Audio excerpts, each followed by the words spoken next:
Murray and Julia Sterling, who will give us a recap of those sessions. Also speaking today are Lieutenant Colonel John Call, Colonel Gary Driscoll, Chief Deputy, and David Spencer, Public Information Officer, all from the St. Mary Parish Sheriff's Office, who will update us on what law enforcement is doing to put an end to the violence. Please hold your questions until the end. At this time, we'll call Mrs. Sterling and Mr. Murray up.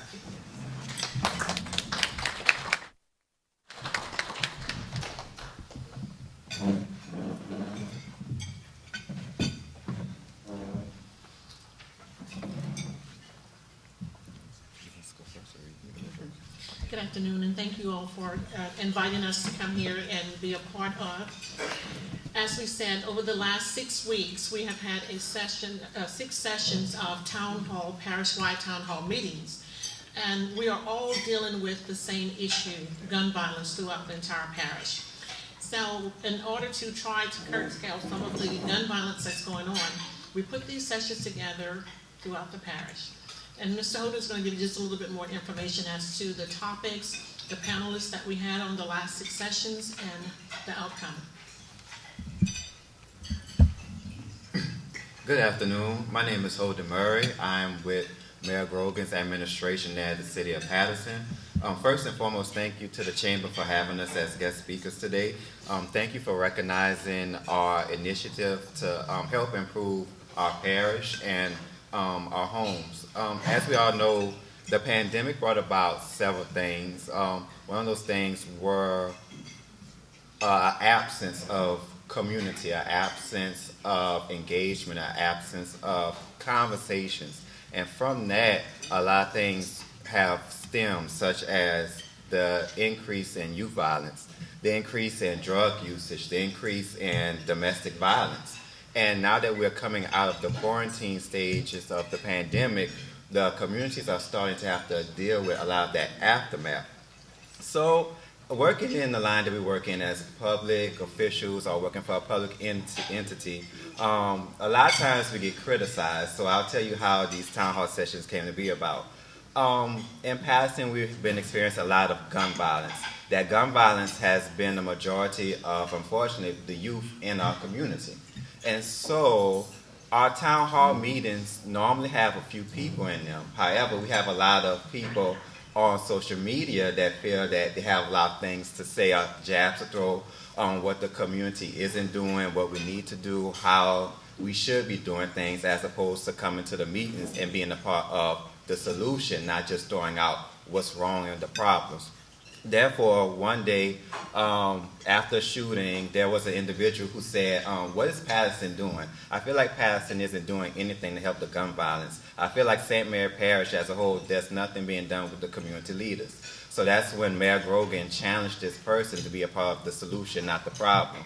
And that's when we initiated these town hall meetings. So the town hall meetings was 6 sessions.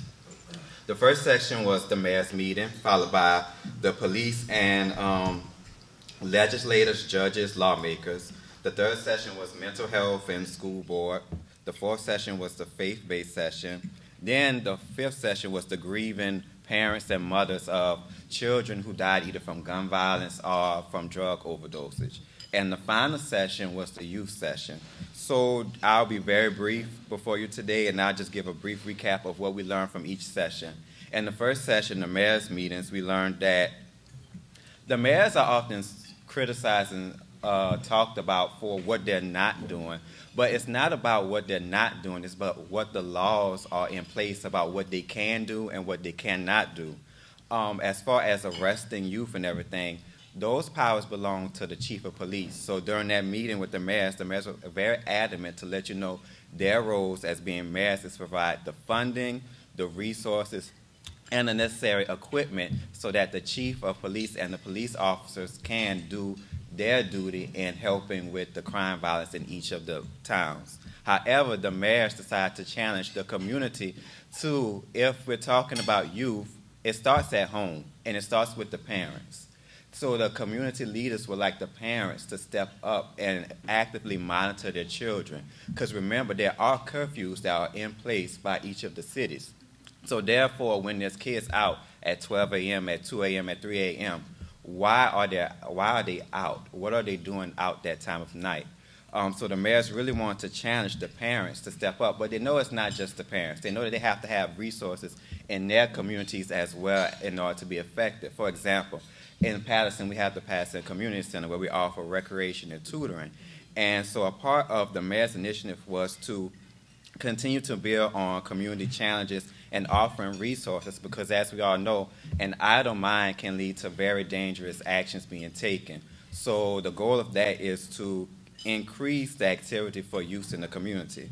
Over the next section was the police section. That town hall meeting, we had a lot of people there. They want to know, why isn't the police doing anything? Why are we having all of this gun violence? What's going on? How's it going on? So it was a conversation had with those who were in authority, such as chiefs of police, assistant chiefs of police, and also judges. It's not that the police can't do anything about it. It's just like with the mayors. There are certain laws in place that they have to abide and follow by. One of the things that we learned is that for the youth, it's very easy for the adults in our town or in these towns to give a gun to a youth and tell them to go handle our dirty work, or let the youth in our community run the drugs for them. Because when they get arrested, because they're under the age of 17, they're automatically turned back over to their parents. So they don't have to serve any time. You can't prosecute them or anything. So the major takeaway from what we got from the police section was that these young children, ever since the age was moved up to 18, there's not really anything that the police can do to touch the youth, and also that we have to hit the adults who are giving these youth the guns, the drugs, to do their dirty work. So that was one of the main talking points. You want to add something? Also, the biggest problem with the youth was housing and funding, because you have to have housing available to be able to house the youth once the crime has been committed. When certain crimes are committed, that the problem they were running into was, where were they going to house? We were told that we would have to send a youth that committed a crime off to another state, and I think the fee was something like maybe $400 per day for that youth to be there, and then they would have to be supplied with all the necessary sources that they would need while they were there, and then to also be transported back and forth for that youth. So it was funding, again, was the problem when it comes to youth and youth crimes. Then from there, we had session 3, which was with the school board and mental health. And as we all know, over the last couple of years, there's really been a cry for mental health. I think for so long in communities, mental health has been kind of a stigmatism or swept under the rug, or, you know, you're not crazy, you just got to tough it out, you got to get over it, things like that. But as we found out during this session, mental health is really a key aspect in social services that will help our youth. There's a lot of youth who are at times feeling judged, or they're feeling like they have nobody to talk to.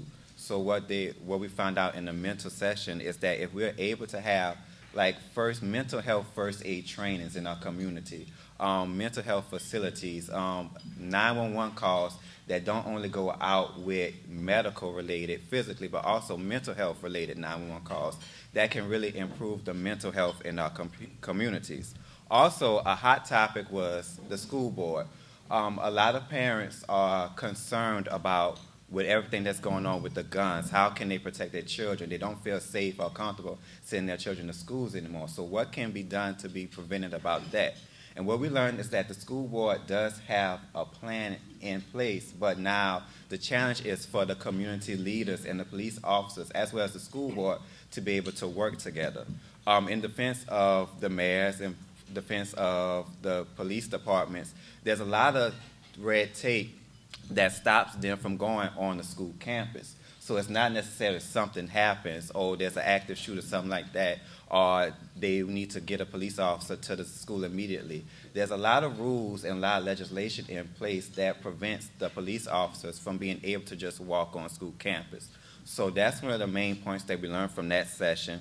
And one of the actionable goals is that from here on out, the school board, the leaders of the community, and the police officers are going to try to work together to fight that legislation and also come up with a plan to be able to all work together. Because right now it's very divisive. You may have the police department that wants to do one thing, the school board system that has another thing in mind, or a school board law that's in place that can't allow the police to actually come on school and be able to handle something for them. Right now, they only have like a school resource officer that's available. Well, if that's just one school resource officer, what happens if something major breaks out? They'll need backup. So that's another takeaway from there. You would like to add anything? No, that's fine. Okay. The next one was we had the faith base. It was important that we heard from the churches of the community, the pastors, the youth leaders, and wanted to know how did they feel about gun violence, drug usage. And what we took away from that, and especially with my pastor, I learned that a lot of stuff that we're doing in the community, that's once was what the churches were doing. So while we're trying to engage in the community, it's also important for us to not forget the faith base. Not when we have events going on, invite the churches so that they can be a part of that, so that they can reach out and be an active presence in these youth's lives to be able to tell them, hey, here we're at this event, but also would you like to come to our church? Because we need the faith base to be able to reach out because we know the power of prayer.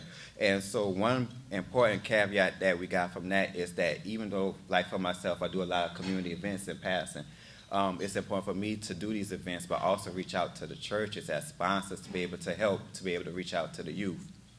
One I wasn't present for, so I'll let Ms. Julia talk about, which was probably one of the most emotional ones, was the fifth one, the grieving mothers, the grieving parents who lost their children due to either drug overdose or alcoholism or gun violence. So I'll let her explain that one more in detail. As Holden said, our fifth town hall meeting consisted of parents and family members who was affected by the gun violence throughout the parish or the drug epidemic. And if you wasn't there or didn't have a chance, go back and listen to the heartfelt stories from some of those parents who got the call that their child had overdosed. We had one parent there that said Thanksgiving morning, when she was giving thanks for thanking God for another day and for another Thanksgiving, she get the call that her son was non-responsive, that he had OD'd on fentanyl. You know how hard it has to be for a parent to get there and admit that their child OD'd on fentanyl? That's not an easy talk. That wasn't easy for her. But she got there and she talked about it because she doesn't want another parent to feel what she felt and what her family is going through. We also had Dr. Malonzo there who explained just a little bit of what it takes to OD on fentanyl, which was a very mind-boggling to hear. Just a small amount of coming in contact with fentanyl can kill a person. We had no clue of that, so that was very informative. We also had another parent there that shared her story. She lost her son to gun violence, and to find out that the person who actually killed her son was one of her son's best friends. He was at her house. He helped her to hang flyers out looking for the person. He was at the funeral. He was at her house every day up until the 15th month when they actually found out that he was the one who actually killed her son. Gun violence. We're all being affected by the gun violence. And if you haven't got that call, then you should be thanking God that you had not received that call. Because at one time I got a call from my son, and that was a shooting that happened in Patterson. Well, thank God that it turned out when my son called me, I could hear him screaming, and he's saying, "Mama, where are you?" And the next thing I heard was shot and bleeding. And if you have not received a call like that, you should thank God that you had not received that type of call. Because at that point, my whole world just stopped. And then it was to find out that it wasn't him that was shot and bleeding, it was his girlfriend. But the gun violence has continued to be a major problem. And for a parent to sit there with a picture of their child saying, "I will never be able to hold my child again. My child will never come home again." One parent, it was her only son that was killed and taken away from her due to gun violence. So we did talk to the parents, and we are going to start having sessions where parents who've lost children can come and they can talk and they can find that there's a common goal. And one of the things that was spoke volume when Pastor Marty got up and he said, "You have to forgive in order to heal." That sounds good, and it's a true statement. But try telling that to a parent who just lost their only child to senseless gun violence. They have to get there first.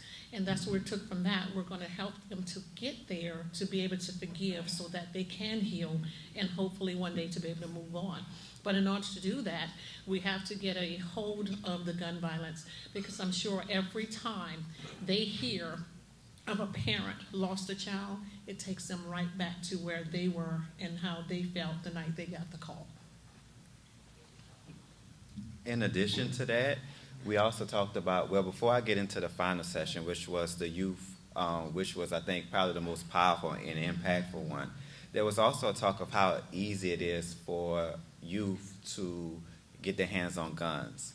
There was a discussion about how the older adults can buy guns. Once they buy guns, if they, like I said earlier, if they need something to be done, I say if there's dirty work to be handled, all they have to do is just give it to a child, somebody under the age of 18, and entice these children with. We've seen it where brand new shoes. You want a pair of Jordans, your family's hurting, you're struggling, there's not much money in your house, I'll give you $1,000. It's little things like that that entices these children, because to them, that's such big things: Jordans, games, shoes, money, phones, clothes. It entices them, and they actually listen to them because they're enticed by all of these things that seem so impressionable to them, that they go out and they so easily pull the trigger for that adult.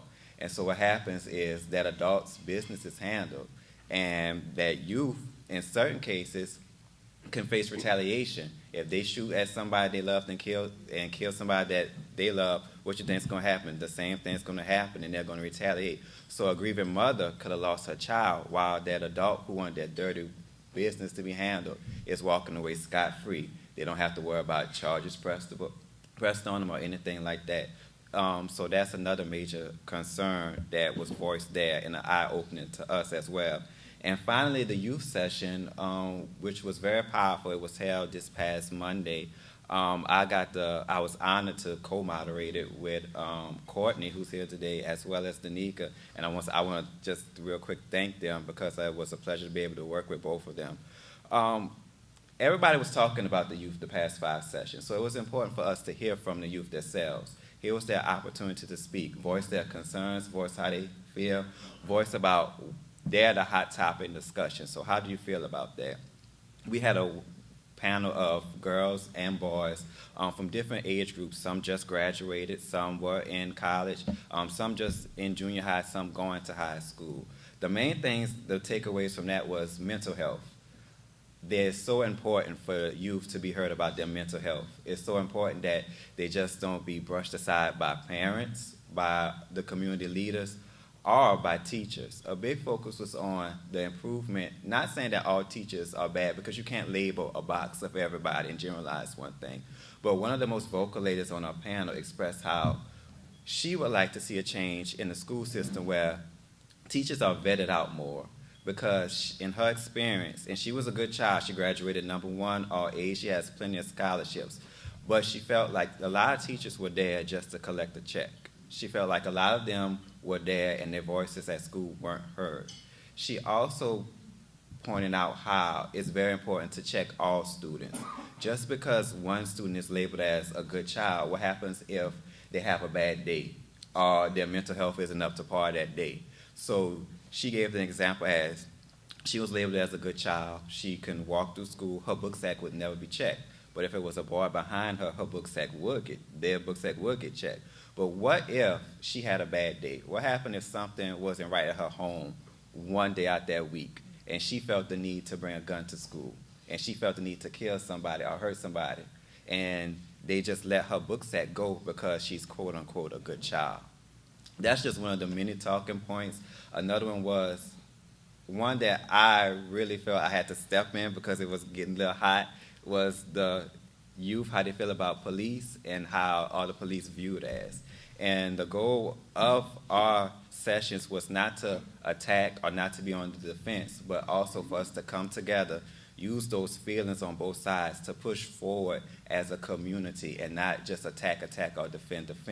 A lot of our youth feel like they can't trust the police right now for various reasons. They feel like they're scared, they're not safe or they can't talk to them. So when a question was posed that if you see something going on, would you say something? Some said yes, but a lot of the males on our panel said no, they wouldn't, because they feel like right now, at this time, they can't trust the police. So I challenged them. I said, the police officers are here. So here's your time. Don't give a general statement. I want actions. Give them actions that they can have to better help you. And so a big part of that was community policing, getting out into the community, rolling down your windows, getting to be at events, knowing the kids on a personal level. And I have to tip my hat off to the police officers because they really listened, and that's what we wanted, a safe place for the children to listen. And at the conclusion of this, it was 6 sessions, and there might be more, but we want to keep it going and not just have a conversation, but have actionable steps. So I will conclude with that. I don't know if Mr. Yu has anything else to add. I'm just going to finish off by saying we did have those 6 sessions, and we were able to take something from each one of them. Now is the time to get back to the table, put all of the pieces together. It's like a puzzle. We're going to put every piece together, and then we'll come up with a plan. We'll come up with a solution. That way we could meet them where they are. Because when you hear a 12-year-old say, I'm afraid of the police, I want to trust them, but I can't trust them, but I want to trust them, that we have a problem. We need to find out why you feel you cannot trust a law enforcement officer who's here to help you at 12 years old. You know, we know that the media has a lot to do with that. We know that. But we have to be able to get them to the place to where they're comfortable and back to feeling like the police is not here to hurt us, they're here to help us. So now the work actually starts. Yes, 6 weeks has been really busy, it's been really challenging, but now, again, this is where the work starts because we heard everybody, and we want everybody to know that we heard them. So now is to take what we've learned, put it all together, parish-wide. It wasn't just a Patterson, it wasn't just Morgan City, it wasn't just Berwick, it wasn't just the Sheriff's Department, it was parish-wide. Everybody came together to make this thing happen. In order for it to be successful, we're going to have to continue to come together as a community to put it into play. Thank you. Thank y'all so much.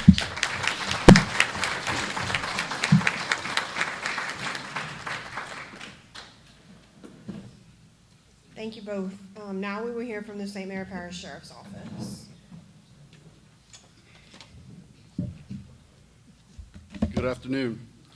I'd like to thank the Chamber also for inviting us here, and Mr. Holden for taking up all my time.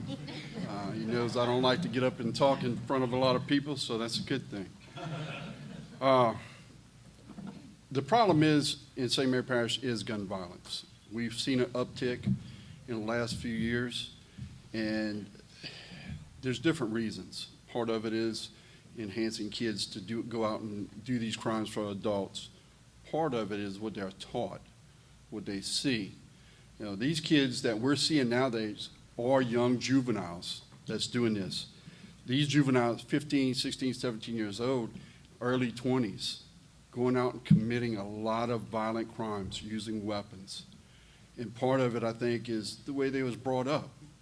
The YouTube, the Facebook, you know, they can't be disrespected. They see that on all these programs, TikTok.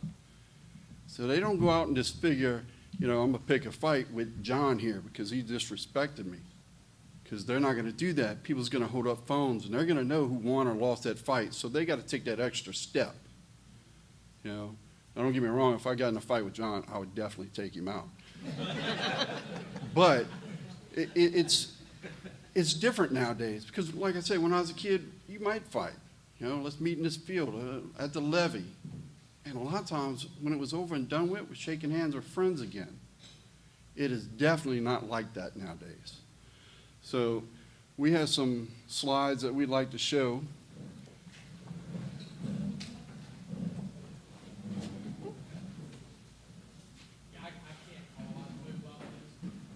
Okay. Do we have anybody smarter than Spencer? Yeah, you know, I brought him thinking he's the man, but apparently not.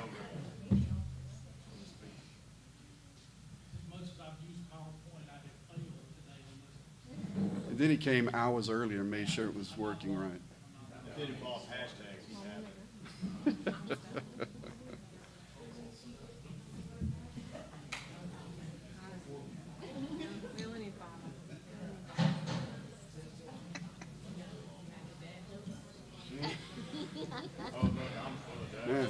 I'm all out of my jokes. I don't know what else to say. Man. One job. One job.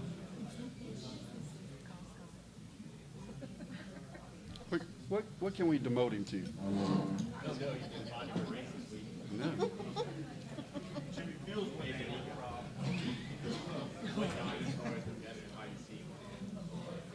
What dinosaur is the best in hide and seek?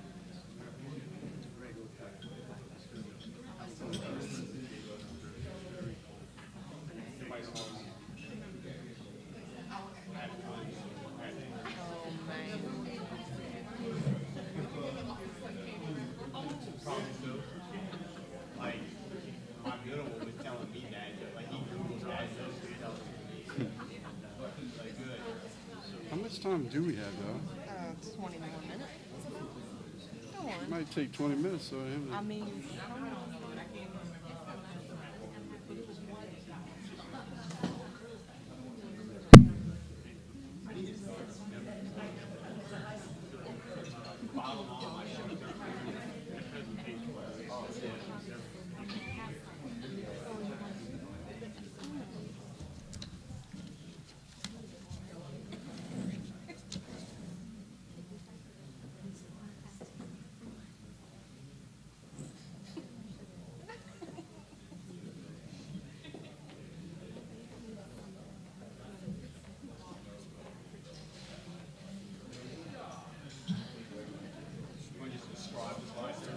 yeah, yay. Got it.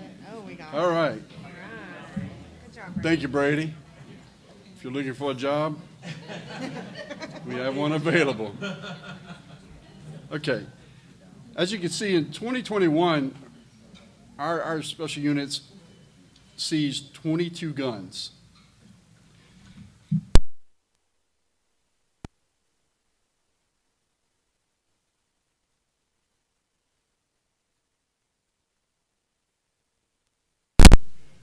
We have a crime suppression unit that we started a few months ago, and these are some of the things that they're recovering.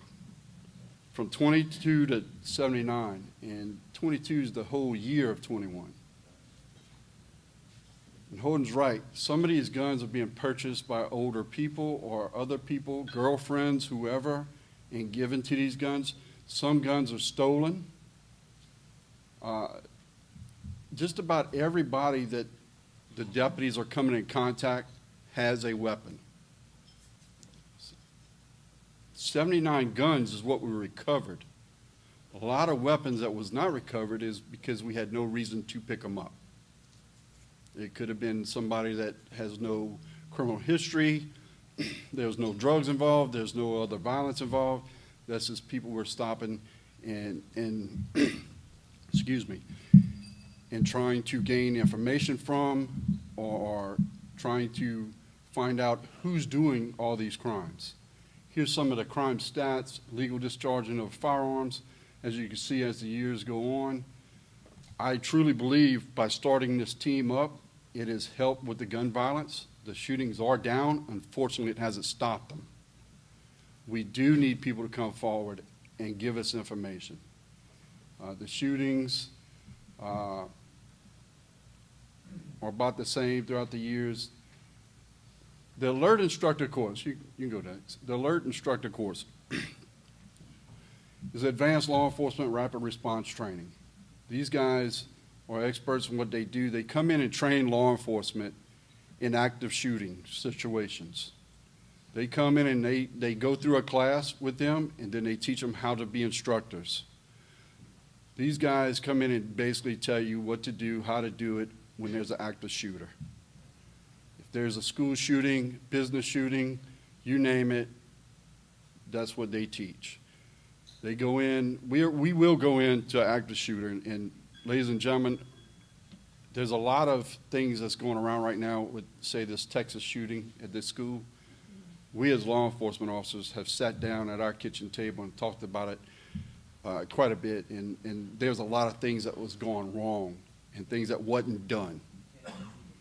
You know, we train, and how we train and what we do is, there's an active shooter, we're going in. We're not going to hesitate, we're going in.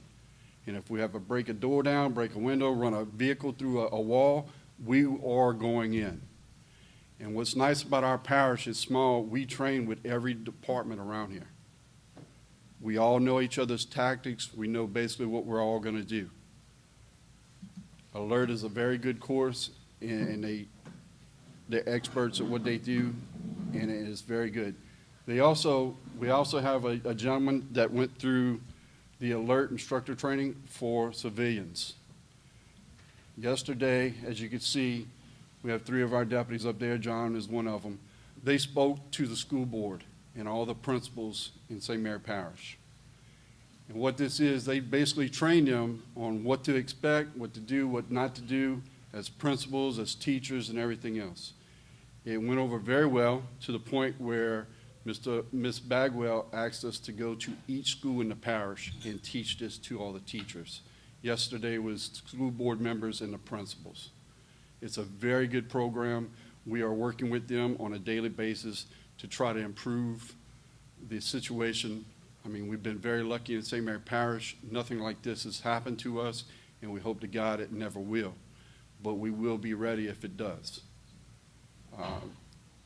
We keep coming up with suggestions. We're going to be going to different schools and seeing what we can see, what can be secured, what can be better as far as securing these schools for our children. I know I have a 5-year-old, and it'd kill me knowing something happened to him at a school like this. What we're also doing is coming up with community policing. Community policing is very important to me. I used to do it quite a bit when I was on the road and detectives. Community policing gives you all kind of information. I would go to houses and knock on doors, and I do it today still. Houses that I have no idea who lives there. I knock on the doors, I tell them who I am, I see if there's anything that the sheriff's office can do for you, anything that we need to know, if there's something going on in your community. I gain so much information like that. It's tremendous help. We also like, as you can see, we want our guys out there talking to these kids. As I said, some of these kids are scared to death of police officers. Some of it is as small kids, your parents always say, see that? That officer's going to arrest you right there. That's not what we want. I know I tell kids, I'm not going to arrest you. I'm your friend. When parents say that in front of me, that's what I tell them. I'll give them a high five. I shake their hands. I'll play around with them. But I love seeing when our deputies are stopping and playing basketball, throwing a football with these kids. That's what we want. We want to build a relationship with these kids and show them that they have nothing to fear and that they can come to a police officer when they need. This is something that's dear to me. We also spoke to Ms. Teresa recently. A couple of years ago, we'd go into schools and play basketball with some of the classes. And this year she said schools will be back open, full, you know. So we plan on going back into schools, playing basketball, playing volleyball, getting to know these kids more, and trying to do more with our communities, and trying to reach out to these kids more. We also received a grant recently that we're going to have a mentorship where Oscar West, he's one of our guys that he's an SRO, but he's also a preacher, and he does this on his off time. He's a counselor. He'll be counseling other teachers and different people to be able to talk to these kids, and he'll be talking to these kids. We're going to, you know, jail's not always the answer, and we're trying our best to try different methods to reach these kids so that we can bring them in and where they're not in jail.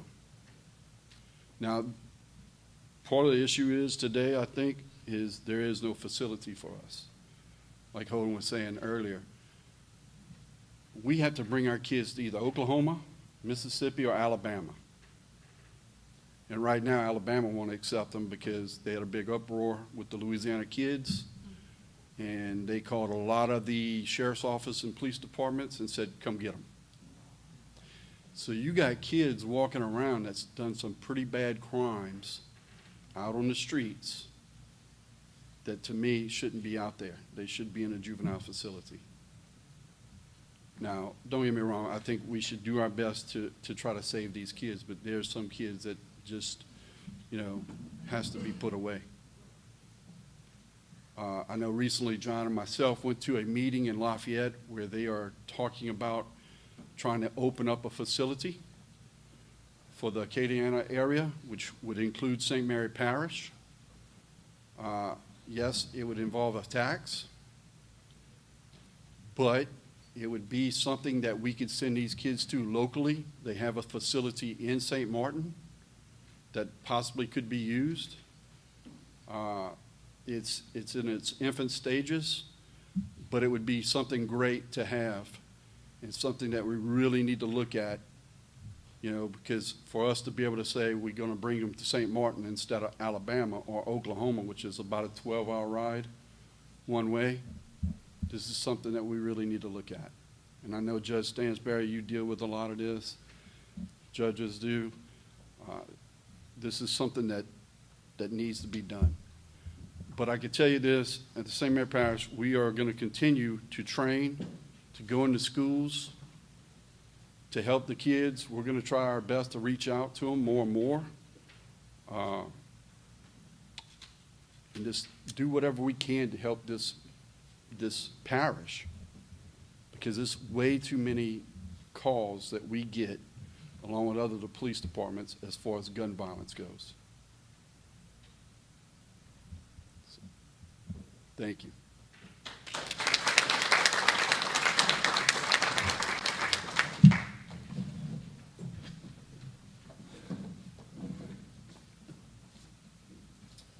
So I'd like to say I really appreciate them taking up all the time. So I'm going to be very brief, because I know everybody's got to get back to work. So I am what I would say on occasion a proud parent of 3 boys. 3 beautiful little angels. They were when they were born. They were beautiful little angels.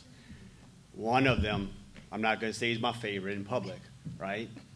He was in the playroom in the den the other day. And I'm listening to him play, and he's beating on a car, and I'm in the kitchen, and I'm cooking supper because I'm an amazing husband. And as I'm cooking supper, not really, I hear him yell, "Shoot!" I'm like, he didn't say shoot, though. He said the other word. I'm like, surely my angel did not just say that. So I just kind of sit there, and I hear him. He's beating on something. He's working on something. And a little while later, I hear it again, shoot. Again, not to shoot. So I go back there, because obviously it's time for me to be a parent and intervene, unfortunately. So I go back there, and I say, hey, what's going on? Like, are you saying those words? Yeah. I was like, what are you doing? Well, I'm working on my car. I was like, well, why are you screaming those words? Well, that's what you do when you work on stuff, right? That's what you do. When you're working on something, you yell those words. And I said, oh, that's true. But we're going to leave this between you and I, right? We're not going to say this in public to anybody else. And I realized it's all about influence, right? I'm his influence. I'm the biggest influencer in his life, right? So when we talk about juveniles, who's the biggest influencer in their lives? A lot of times it isn't mom and dad. A lot of times it isn't an authority figure or someone who really you want to emulate. Sometimes it's just a bad influence in their lives, and that's how they come up. One of the first things we say, parents need to do this, parents need to do that. And I agree. I agree it's a lot of on the parents. But why do we just assume that a parent should know how to be a parent?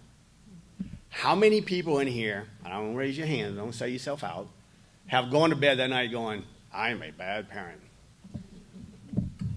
This guy, routinely, right? I am just a bad parent. I should have done this, this, and this. But I recognize that I am not a good parent when I do certain things. I recognize and I know what a good parent is, right? But what if you don't? What if your upbringing was by someone who was not a good parent, didn't know they were a bad parent, and that is the habits and trends that you now display? And that's what you pass on to your children. Because I don't know about y'all, but there's not a test that you have to take to prove that you are capable to raise a child.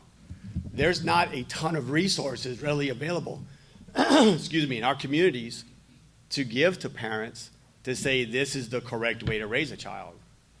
So we have a lot of kids out there that, and someone said this a while back, and I love this term, it's a recoverable asset. That's what they call the juveniles. They're a recoverable asset. Why? Because they haven't been incarcerated for 30 years, institutionalized, and a habitual offender. It's the only way they know. They're a recoverable asset. I said, man, if there isn't an asset that I'd like to really invest in, that's one of them. But how are we investing in them? You know, what steps are we taking to invest in them? First thing those parents, they don't know what they're doing. You're right. You're right. I've been to many houses where it is filth. It is absolutely heartbreaking, the conditions they live in. We talked earlier about, and you mentioned it, if a guy, an older person with nefarious intent gives one of these kids $1,000 to do anything, man, you give them a cheeseburger. Seriously. Because that might have been the only, the only source of food for that day. Well, now, what is that person to that kid, right? So now, and it's a global stage. The influence now is a global stage. And it doesn't mean that just because little Johnny's bad, he had bad parents, where's his influence coming in? Those parents just couldn't trump the negative influences. We could talk about social media all day and the negative influences. I myself have negative influences on social media because the ridiculous stuff that I watch on social media take time from something that I can go and do to be a productive member of society, right? I should be studying for a test. I should be getting my master's thesis correct, right? I'm not doing any of those things because I'm watching Facebook Reels or TikTok. I had to delete TikTok because I just go down the TikTok hole, right? So we all sit there and go, they've got negative influences. I think they're out there for all of us, right? And if I know better, gravitate so quickly to those negative influences, take me away from being a productive person, how can I expect these juveniles who don't know better, right? Science says the prefrontal cortex does not reach maximum development until approximately 25 years old. Some people a little longer, right? Well, when we talk about that, we talk about behavior, we talk about impulse control, decision making.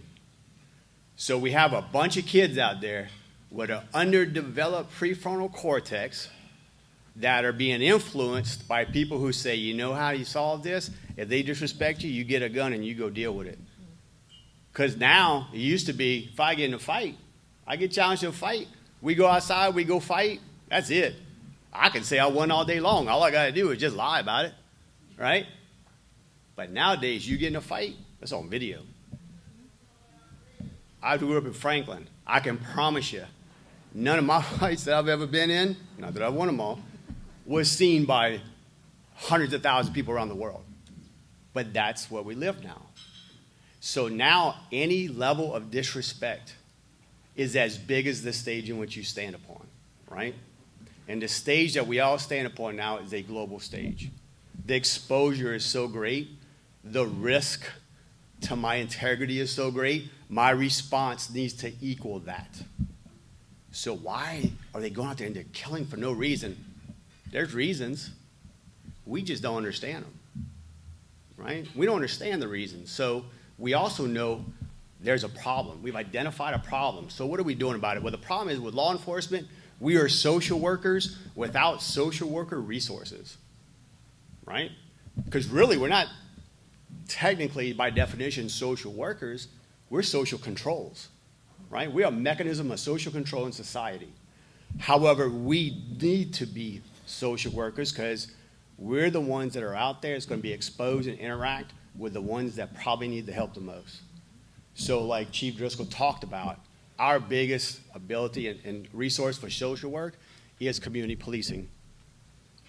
It ran out of batteries, so I'm done. I'm done. I'll see y'all later. Have a good day. Yeah. Is that it? Was there a signal? Was there a signal to shut me off? No. So anyway. Turn it off and turn it back on. Yeah, I'm going to let you do it. So anyway, so I'm not going to be much longer.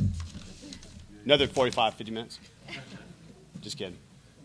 So anyway, so is it working? Yeah. Y'all thought y'all were done. Y'all thought y'all were done. So anyway, so we, as police officers, we need to go out there and really typify those social services by being good stewards of the community. You talked about the children don't trust us. We hold as much responsibility in that as the media. And we blame the media, but what are we doing? Are we out there and developing and understanding why there's a rift in the communities? We're just saying, no, it's because we're cops, they don't like us. No. Maybe it's generational, right? Maybe it's historical. If you don't go and learn history and understand where someone comes from, how can you police them? How can you be an agent of change in your communities if you don't understand those things? So, and to wrap it up, Chief Driscoll had mentioned a few things earlier that we're developing is because we realize that there's not one answer for a problem. Our juvenile problem is not solved by throwing a bunch of cops out there and arrest a bunch of people. It's about interacting with the communities, intervening with these toxic households, having the presence out there, recovering the guns off the streets, putting bad people in jail, having facilities for those people or those that are just very difficult to be recoverable assets. There's a lot of parts of this, and I think there's a lot of people and institutions that need to play a part. So, but if we come together, and if there's enough public outcry, if there's enough clamor for it, then yeah, we can get something done. But not one entity can do it by themselves. So we'll be around to answer any questions. I know everybody's got to get back to work. I do, or pretend like I am. So thank y'all for having us.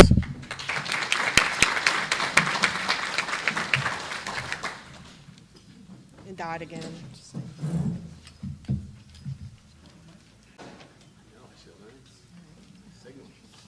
We may get it back. All right. If anybody has questions at this time, we have a few minutes. If anybody had anything to ask any of our panel, sir. In terms of your training with the police training, I know that there's a law that's coming into effect that teachers can be licensed to carry a gun at school. Is that correct? I'm not sure. Any ideas? I thought I heard, oh no, in the crowd. Is there no? Or No. So I think there's a lot of bills being introduced. I think we have a neighboring state that just recently passed something allowing for it. So what you have to do first is everything is established, including obviously a school is established as a gun-free zone. So you have to put the laws into place that say, hey, with these exceptions outside of law enforcement. There's a call in some levels for teachers to be armed across the nation. I think that's a very lengthy topic that I'd be glad to get into because I take a very particular stance on it. I'm not very bashful about it. But I believe, and I mentioned this yesterday at that meeting, that any type of situations in schools, you have a place that has been targeted before across the nation. Statistically, it's ranks third or fourth behind businesses and stuff where active shooting can occur, and we have identified it as a weapon-free area, right? So the one place where you're saying that our most precious commodity is, right, our most defenseless segment of society is, we're going to say that they can't be a weapon there, but the only people who listen to those things are those people who probably wouldn't do harm. You know, that's the problem. Now, I think that as long as there has to be some kind of oppositional force, I'll leave it at that for time's sake, and that if you have a bad actor that's going to go into any place, whether it's a school or a business, and seek to cause harm to the public, they are going to operate and do so until they get opposition. And if that opposition comes from law enforcement, that is a time issue now. I mean, that's just statistically speaking. So, but I'd love to, talk about that because, like I said, I think there's some answers out there for it, but it's very divisive. Judge. Yeah, as most of you know, I'm City Court Judge Martin City. I'm very passionate about juvenile issues. Actually, I'm the representative of the Juvenile Judges Association as liaisons with Office of Juvenile Justice. And I commend the city of Patterson for having these meetings. Comment in regards to that. Glad that y'all putting the information together, and coming up with some solutions, but it's gonna be money. And you gotta get the state representatives and the people who are gonna fund these things behind you. And when I say fund these things, it's kind of like, I'm kind of wait on the funding thing, because that's a very important aspect of what we're dealing with. It's like the sheriff's department talking about finding beds. You know, there's two different type of beds that you find. Office of Juvenile Justice, once they're convicted, they take care of it, not the parish or the city's problem. But it's when they commit the crimes, the time they commit the crimes until they get into court. And normally, yeah, time delays 30 to 45 days, they're supposed to be in court, right? And so, but you got lawyers that come in and file exceptions, so sometimes it takes time. And we have no beds.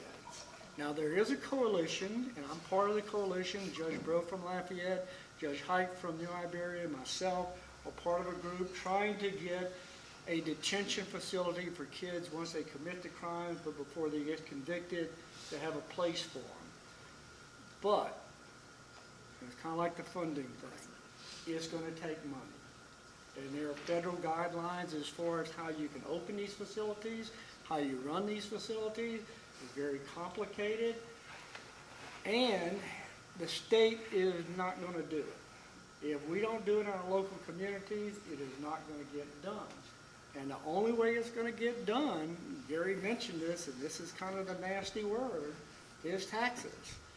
The places that have taxes in place, Calcasieu, Jefferson, Monroe, Shreveport, they have excellent facilities.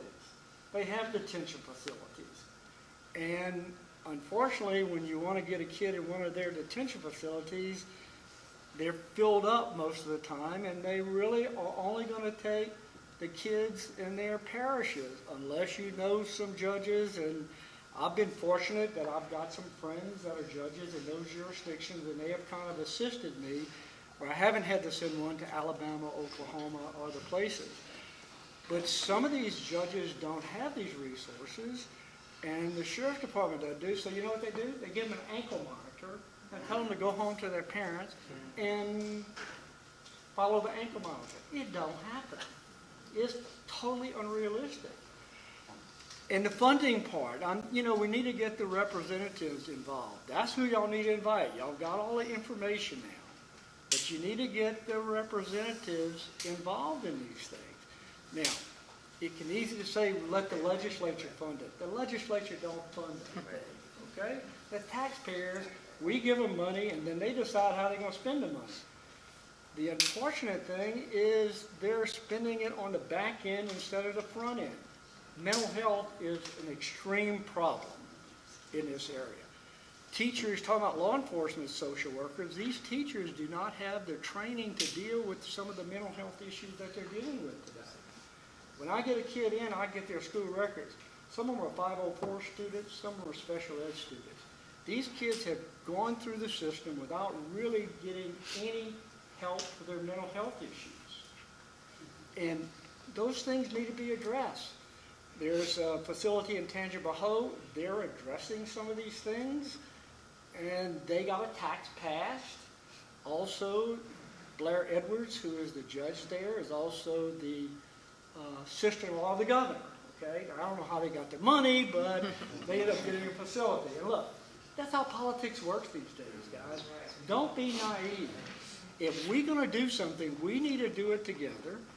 And if we show some force and we get our legislators behind us, then they're going to take our money and somebody else's money from other parishes and fund these things.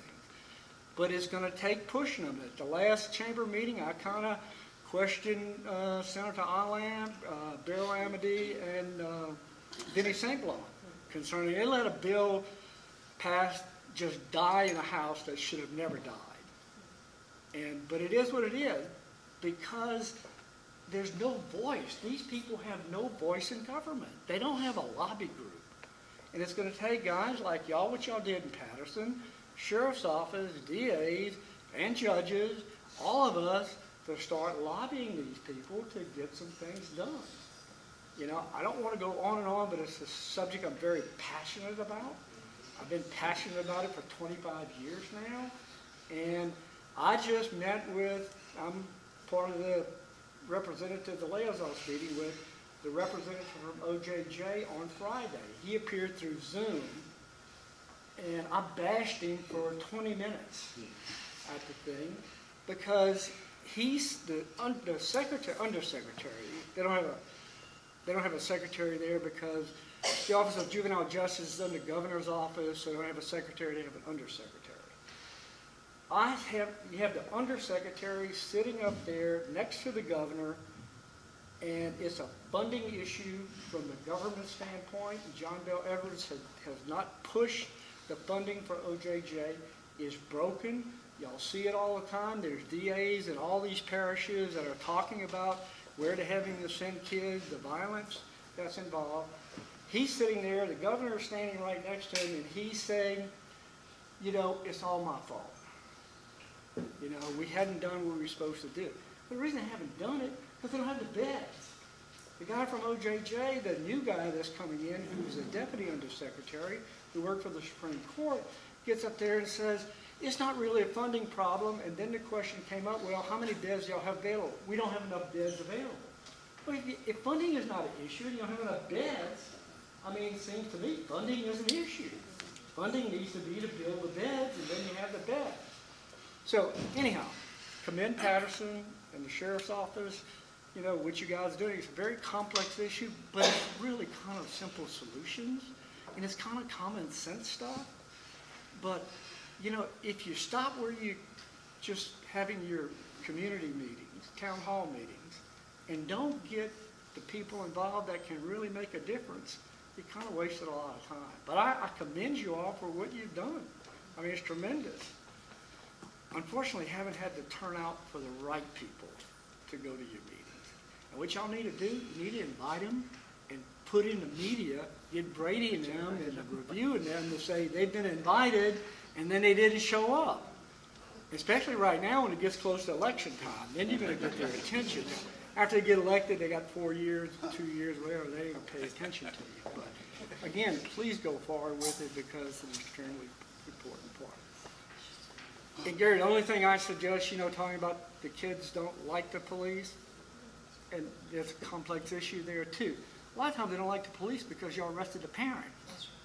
You know, and those are the kind of issues that really need to be addressed. And, you know, we need to get the community behind it, and we need to re-educate some of these kids. But, again, it's going to be a work in progress. I appreciate you all listening to me. As y'all can tell, I'm very passionate about it. I'm not going to stop. I got 4.5 more years. It's taken me a long time to kind of figure out how the whole thing works. But I feel like I got a grip on it now. And now I'm going to go forward. And when those state representatives come, I actually told all 3 of them before. I said, if y'all don't address this new bill, I'm going to ask you the question. And they didn't. And so I addressed the question. I appreciate the daily review. They talked about all the good things they did. The front page was all the things they didn't do, especially in regards to this bill. And they should have been smart enough politicians to figure the last thing you hear is the thing that everybody's going to remember, right? Right. But anyhow, I saw Brett the other night, and I put a bug in his ear again. Thank y'all for listening.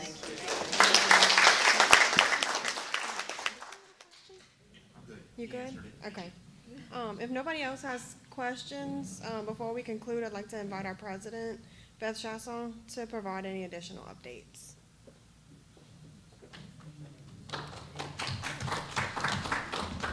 Already. Just a couple of things going on in the parish for August. We have a ribbon cutting August 4th at 5 p.m. in Berwick. The Lighthouse Food Truck Court will be opening.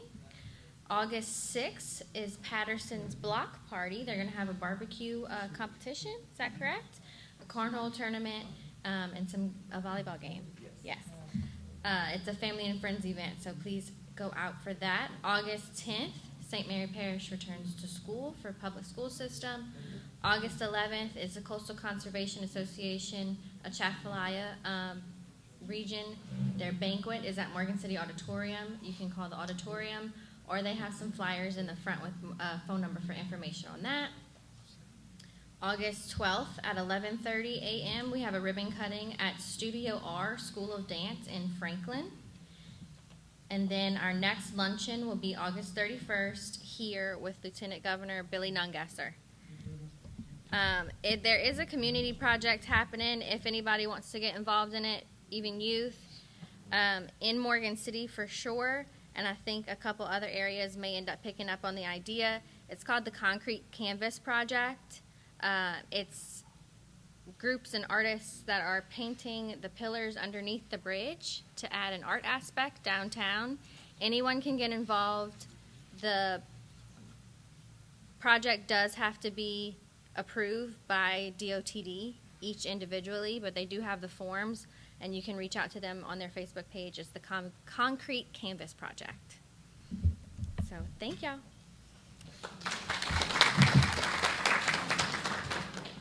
This is dead. I'd like to thank our speakers from both the City of Patterson and the St. Mary Parish Sheriff's Office for coming through without hesitation on such short notice. So thank you guys for doing that for us. Thank you for taking time out of your day to have lunch with us and for your continued support for the Chamber. Special thanks to our annual elite sponsors, Franklin Foundation Hospital, Omega Waste Management, and Intermore. We look forward to seeing you at the next Chamber Luncheon, August 31st, here at the Petroleum Club, where we welcome Lieutenant Governor Billy Nungesser, and we look forward to you joining us for networking and meeting new people. Please call the Chamber office in Morgan City or Franklin with RSVPs, and don't forget to check the Chamber's website and Facebook page. And have a great day.